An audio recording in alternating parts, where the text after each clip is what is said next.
That's what I like. Yes. Are you ready to take your investment game to the next level? Introducing Digital Investor, your ultimate guide to mastering the digital marketplace. Whether you're a seasoned pro or just starting out, Digital Investor brings you cutting-edge game theoretical strategies, expert insights, and real-time tips and tactics to analyze, evaluate, invest, and grow your wealth. Don't miss out on the digital revolution. Visit www.nickblacknext.com and start your journey with Digital Investor today.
Oh, wow.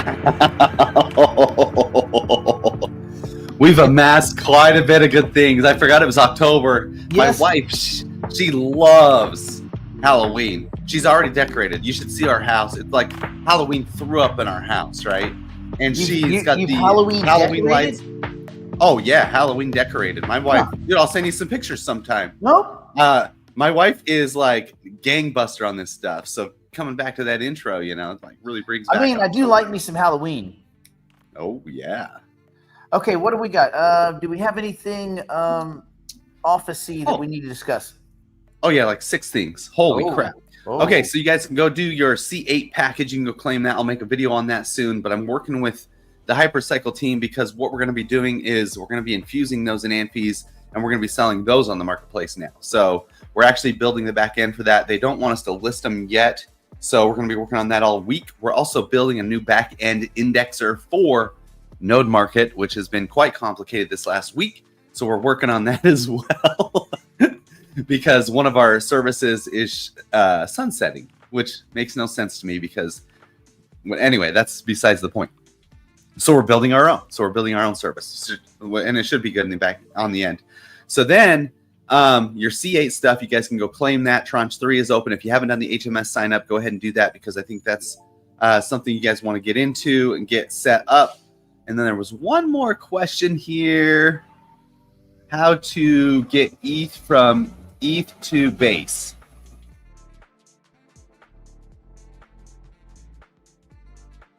Okay, yeah, oh, there it is. Okay, so how to get ETH from ETH to Base, just use the bridge. Just go ahead and go, here, let me share my screen, Haruski, here.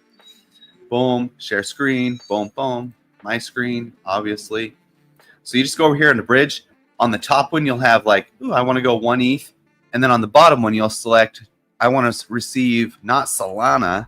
You want to go to Base. And then you scroll down, and then you select ETH.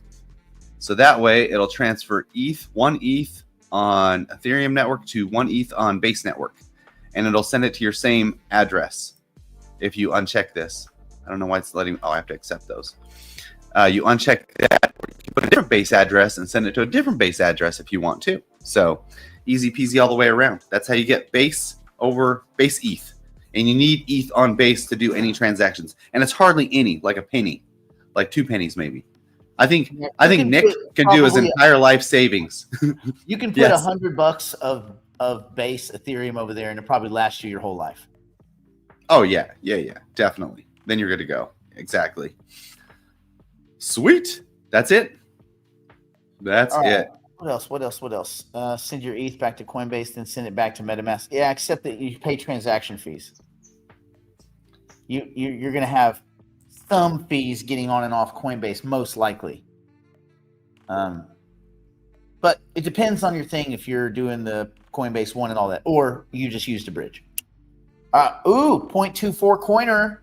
All right. Hey, That's we should do. progress. Hey, that's what we should do. We should do anytime somebody gets to like a full coin or a half, maybe even half coin. Half coin's a lot now.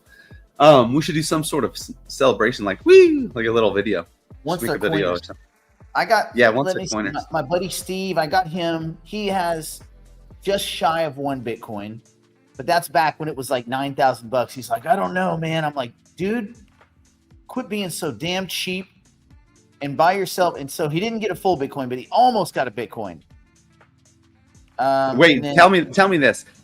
Could he have bought a full Bitcoin easily? of course, Okay, then that's a mistake. he could have bought 10 Bitcoins.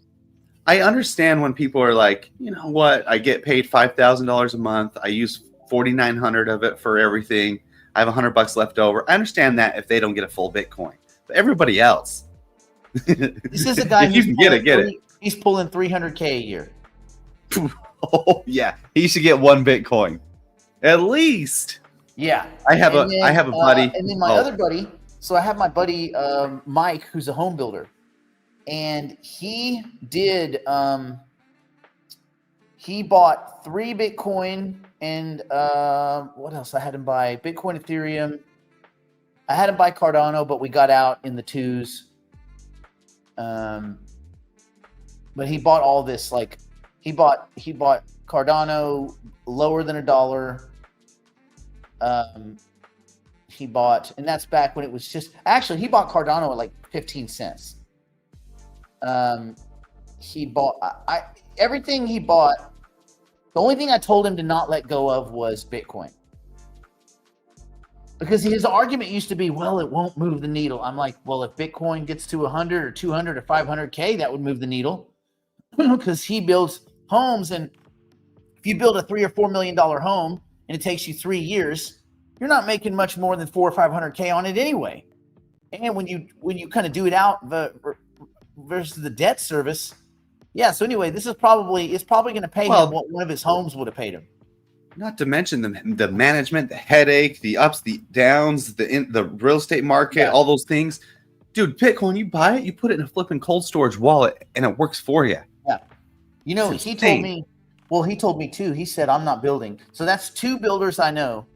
3 actually, if you count Sean. So Asi, Sean, and Mike, all builders of like the multi-million-dollar homes, and none of them are building right now. Can I tell you? You know what's interesting with me about the friends, the Bitcoin thing? What? Say it first, because before you forget. I was going to tell you, I know a girl who does. She works at this place called Flawless Skincare, and they do, like, you can do all the skincare stuff you can do, facials, everything skincare. They do it, and she said that she knew the economy was bad because they have all the strippers. The strippers are not coming in anymore. And that's where the bottom end comes from. Yep. Right. It's like that's the last. They don't get paid. That's the last little bit is when the strippers stop coming. They know, and she said too, women will sacrifice eating to make sure they can do their facials and Botox. They will go without food. I'm like, well, if they went without food a little bit more, maybe they wouldn't need Botox. But anyway, yeah. Wow. It's funny that those guys, the strippers, were the ones that was the top of the 2008 financial crisis, because they were the ones able to buy all these homes without showing any collateral or anything. Yeah. So they were the ones that did that too. But I was just going to say, it's interesting when you talk to somebody, you convince somebody to buy Bitcoin. I have 2 friends. I have one friend who bought Bitcoin very easily, but he seems to be jittery. He seems to be in and out of Bitcoin. Like if it goes up $8, he wants to sell. And then I have does his name rhyme with Merrick? Because America, he's very, very jittery. This guy, I love him to death. But then I have another guy. Do you remember Ryan over at Money Mat Press? He was like a broadcaster. He was kind of, Anyway, he wasn't. He was very like, I don't know, how do you explain him? He was very W-2 oriented. I'll just say that. Anyway, it took me so I was talking to him about Bitcoin for a while, years probably, right?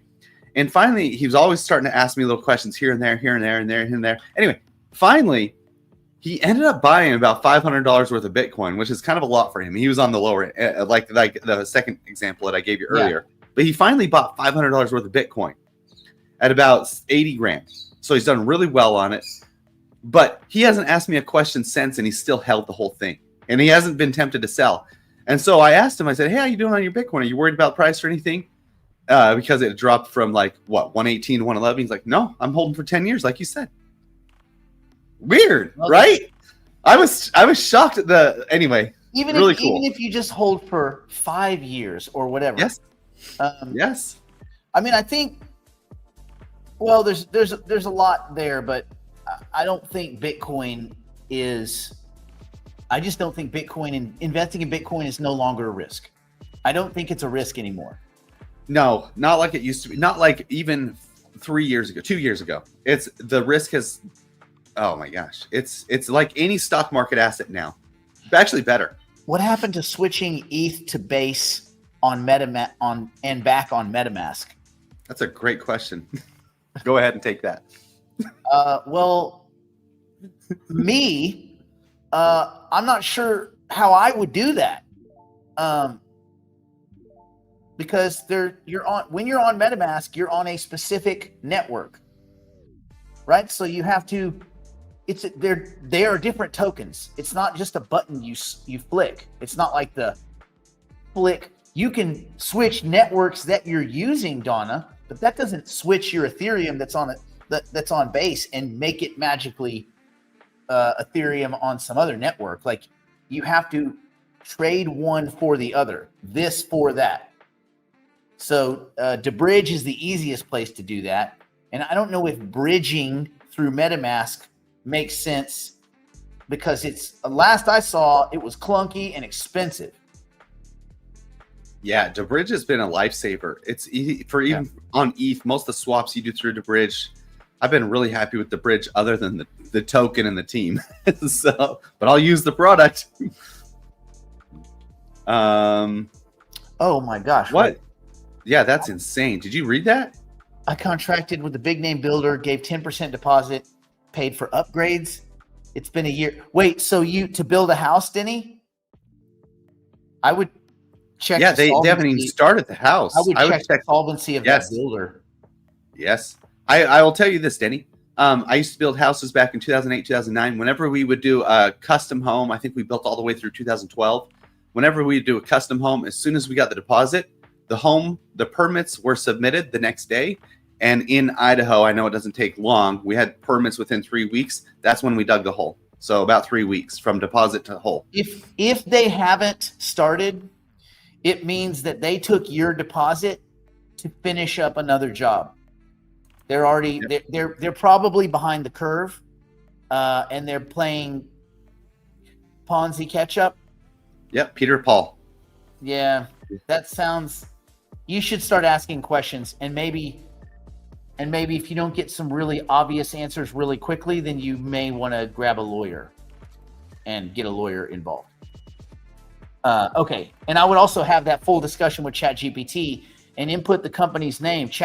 GPT will go out and look and see if they've got some reviews, see if they're insolvent, see if there's anything going on, so that you can do all your kind of private eye due diligence stuff.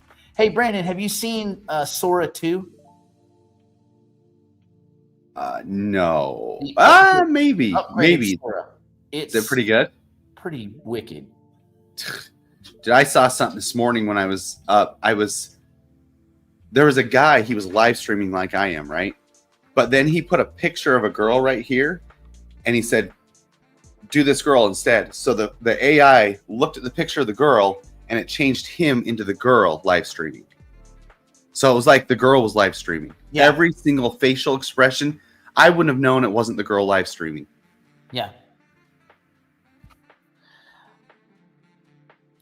Yeah, but I know there was a bunch of articles that came out. Hollywood is up in arms about this. They're not going to stand for it. Just stand for it. You're not going to do nothing. You're going to wait. Listen, if there's a cool story or a movie or something that I want to see, and we get to the point, we're going to get to the point where you're going to be able to put in a prompt and get a movie spit out just the way you like it. For right now, I got 46 minutes. I want a 46-minute long full story, 3 acts. I want John Wick meets Poltergeist, and I want Danny DeVito's comedy sidekick. Done. Watch, here's your movie. And I want it in the style of Wes Anderson because I want it snarky. Okay, done. Like that's coming. And I got into it with but my mom was like, I'm never gonna eat those Bill Gates meats. I'm like, so if his machines line up molecules or nature sloppily lines up molecules, you're cool with the cow getting punched in the neck and the horror that goes on in the slaughterhouse, but you don't want a 3D printer to just make you a steak that tastes just as good, that's perfectly designed for your body right now, this second.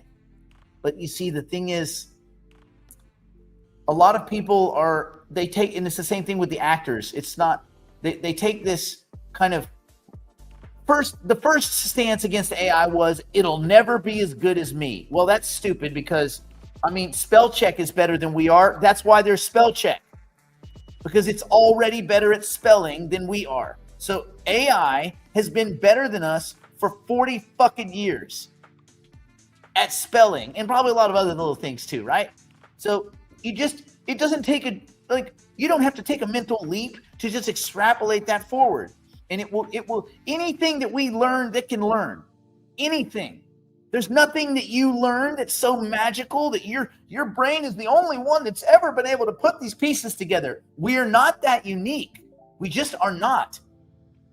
We're just little gooey fucking meat sacks that just absorb all the shit around us and mostly just waste. So a piece of software can thoughtfully just do what we do, and the better the software it gets, the more human it gets. And then pretty soon it's better than us at a lot of stuff. Pretty soon it's better than us at all stuff. So these people that I don't know that I get where the sentiment is. Humans are the best. We're special. We're unique. Snowflakes. And and it's tough to kind of go, we're not the best. We're not all that unique. And we're mostly the same from 10,000 feet. We're driven by the same things. We want to eat, we want to sleep, we want to have sex, make babies. And that's it. We want to have more shit than the people next to us so that we can gloat and walk around town big dicking.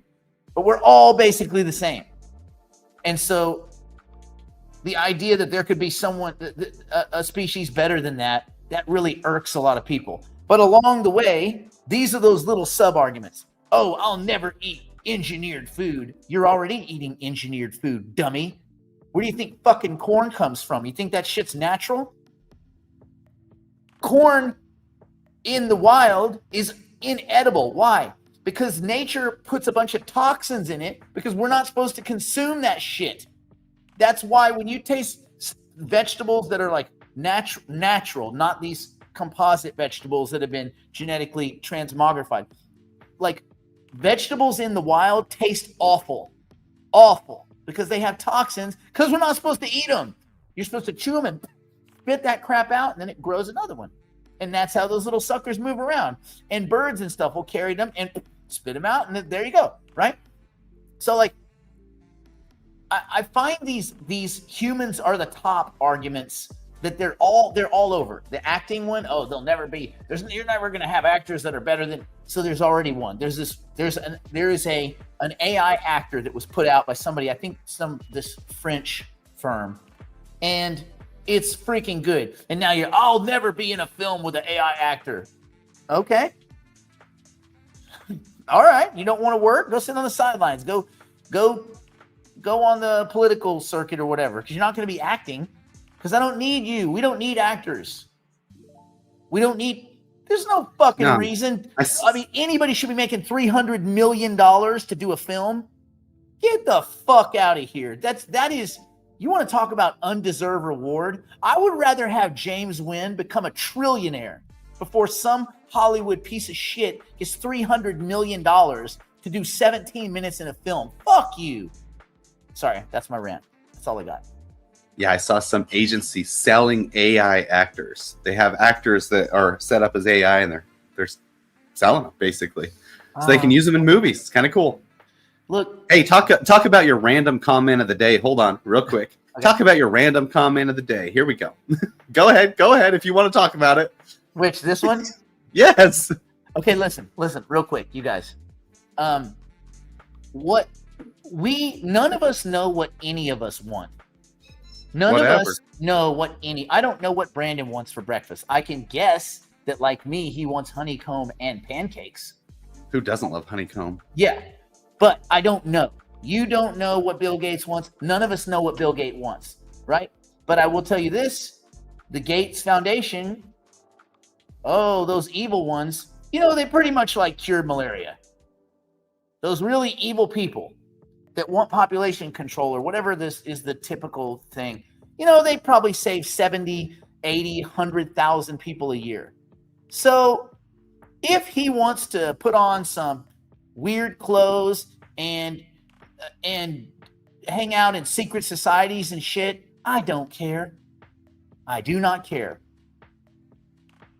I mean, I think it's just easy to hate on really, really rich people, and anything they do, there's going to be a lot of people that just are like, oh, these guys are hell-bent on world domination. You know why we're not? Because we don't have any fucking money. Otherwise, we would look at the world and we'd say, how can I employ my money to make the world the most livable place? But we don't, because we ain't. Or we ain't because we don't. Whatever. Anyway, fill in the gaps. So I think it's very intellectually weak to level these kind of arguments against these people. If you look at the greater good, these guys have done more greater good than all of us combined times 1,000. It is what it is. So if he wants to make 3D printed meat, and also all this technology is coming anyway, whether he does it or not, right? This stuff is coming. This is what I try to explain to my mom. I'm like, engineered foods are coming. Don't eat the Bill Gates version. You don't need to eat. You can choose your brand, because why? Because you're gonna have a machine that looks a lot like your microwave, where you print your food every day. But you'll print your food in a way that your body can digest it just enough so it's not too much, just the right taste so you enjoy it the most, maximizing all of this. Like, that's coming. 3D printers are here. You might not have liked the dude who made the first 3D printer, but they're here. Like, that's, I don't know, man. I think people focus on the wrong shit and they don't do any math. All right, go ahead. Yeah, you can't do this unless they've done sort of legislation around it yet. That's coming. That's coming. But it should be coming. In it's called kind in kind. Yeah, and maybe this month even. Yep. Should be pretty cool. Let's see what else we got. Star Trek. Hey guys, don't stress out about your node factory. I'll make a little checklist, but it's really simple. If you had ETH node factories, you had to 1, claim your base node factory, 2, sign up for HMS, and now 3, you go get your C8 stuff. Like, it's really not. You guys are overcomplicating this every day. 3 things so far. Like, don't overcomplicate it. I know you're stressed because you hear all this stuff, but it's really simple. It should have been simpler, but it's really simple. And yeah, I'll make a video on getting the C8 stuff, and I can make a little checklist for you too with those 3 things on there, and you can check box each one of them if you want. Should be easy peasy. And look, I get that a lot of people really get into this conspiracy stuff. I guess it's fun for you guys. You know what I get into? Math. That's it. No conspiracies. No, these guys are secret. No, stop. Whenever you guys focus on that stuff, you might as well be watching reality TV. You're watching someone else's fake life and devouring time in your real life. I mean, if you spend 30 seconds focused on that, it's too much. So I'm just saying, everybody here with an opinion about all of these conspiracies, you've already wasted precious moments of your life on utterly useless shit. Utterly useless. And if you guys are trying to argue for all the conspiracy stuff, then you're doubling down on useless, stupid shit. It's okay. That's cool. If that's your thing, if that's your I would focus elsewhere. Remember, All you have to do is be a little bit better than 50% of the people most of the time. That's it. Is it easy for me to say? Yes, it is easy for me to say. It's like when my buddy's like, I got to quit smoking. You know how to quit smoking? Quit smoking. It's not that easy. Yes, it is. Quit fucking smoking. You're welcome.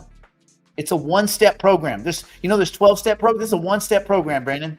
Quit smoking. Done. You're welcome. But what if you go to put the cigarette in your mouth?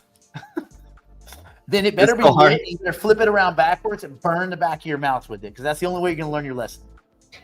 Does C8 get activated when Anfi are subscribed to HMS Tranche 3? No, they don't have to be.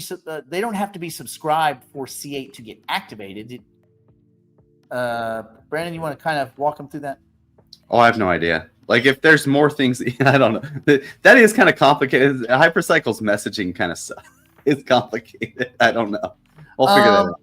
What do we know about the at some point future token? Yeah, we talked about it on a stream a couple weeks ago, I think. They said, yeah, I mean, a token might be coming, but they also said that in 2021.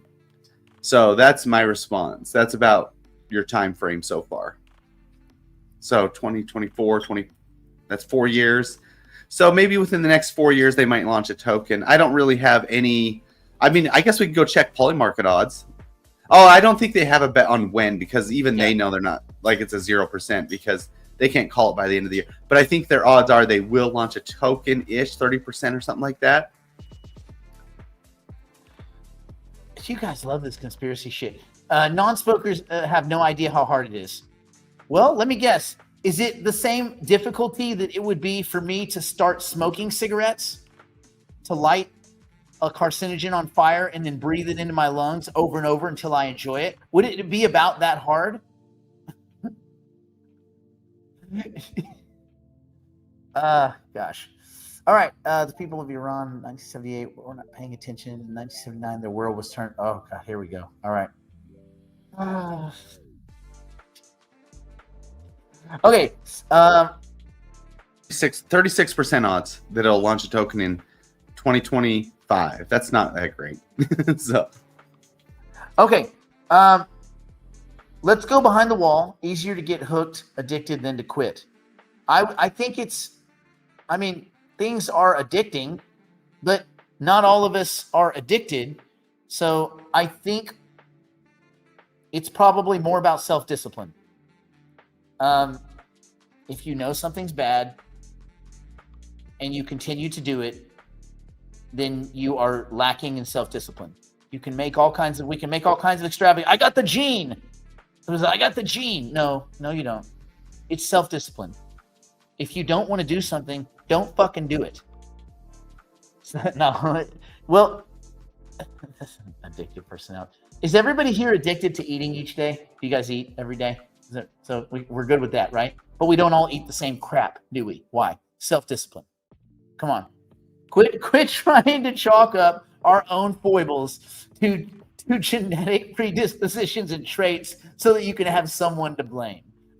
Take responsibility. It's your bag. Fucking own it. You know what I do when I play games? I cuss a lot. I own it. I don't have a gene. I don't have an excuse. I have poor self-discipline with my mouth when I play Population 1. I cuss people out. Even people I shouldn't cuss. I call people retards and stuff like that. Should I do it? No. Do I take responsibility for it? Yes, I own it. If I wanted to get better, I would get better. If I want to stop cursing, I will. I don't. But I don't blame it on some fucking genetic trait. I don't. It's so hard to stop cussing, Brandon. I don't know. It's easier to start cussing than it is to stop. That's probably why you don't cuss. Because once I go down that path. Because I've never started. That's the thing with smoking. You never start smoking. Once you go down that path. Right. Exactly. You're cussing out 18. You're cussing out 8-year-olds on the video game. Like, no, man. It's all self-discipline. All of it. And when you guys buy into this kind of conspiracy shit, that's a lack of self-discipline too. Like, focus on what matters. I mean, I don't know, maybe that matters to you guys. What matters to me is creating a bunch of currency units, a bunch of them. And guess what? That pretty much cures all the other things. All the other things that you guys are worried about, guess what cures that? Brandon, I'll give you 100 guesses. Wait, what cures what? All these people like cussing, by the way. Huh? What cures everything? Yeah. Oh, death. No, that doesn't cure it. Yeah, huh? You don't have anything anymore, do you? I mean, I was going for money, but death is also very poignant. That's a poignant end. There's two options then. I'm trying to avoid death. Why? By having money. Avoid situations that will make you cuss. Oh, no. Here's the thing. I don't want to stop. Yeah. There's got to be a desire, an initial desire, or else it's not going to happen. You don't just spontaneously. I would stop cursing. I actively turn my microphone on during the game so I can cuss people. Because the only thing better than shooting someone down is shooting someone down and then cussing them out when their dead body falls off a building. I don't want to change, but I own it. Okay. I'm effing back to my old self. Yeah, but my balance sheet is sweet as hell. It's looking good right now. Looking so good. We should go behind the wall and talk about it. Let's go behind the wall and let's talk about if there's any moves we're going to make. I think what happened is last 2 weeks were really good for people. I think it exposed in a lot of people your inability to maybe emotionally deal with a deep cutback in the market. Everybody was fine when it was a bear market for a year or 18 months. But once things started getting better and prices retraced for a week or two, everybody panicked. Everybody. There was, outside of me and Brandon, I got all the usual calls. I got all the panicked emails. I got all of it. And I realized that mostly we are still stuck in the mentality of like 2018.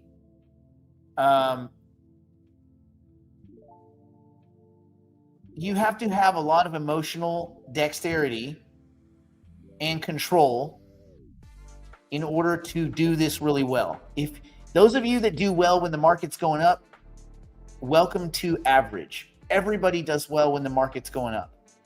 It's how you react when the market goes down will determine your ultimate outcomes in all of this, because it's never a straight up arrow forever. For those of you that found yourselves sad, angry, depressed, uncomfortable, whatever, over the last couple of weeks, that should be an alarm bell that you are probably over invested. I know none of you will make any moves based on this discussion, but you will look back in a few years maybe and go, maybe I would have done things different. That's all I'm going to say. Okay, now we'll go behind the wall. And we'll do all the kind of normal shenanigans that we do. Let's go add this one. Let's go here. Let's go here and here and... We're going behind the proverbial wall now to continue the broadcast privately for the digital investors and digital private clients. If you'd like to join us, simply go to nickblacknext.com and subscribe to one of our plans and immediately take advantage of our library of tools, tactics, and information. It's all designed to help you learn, grow, and manage your portfolio like a pro. Join us now.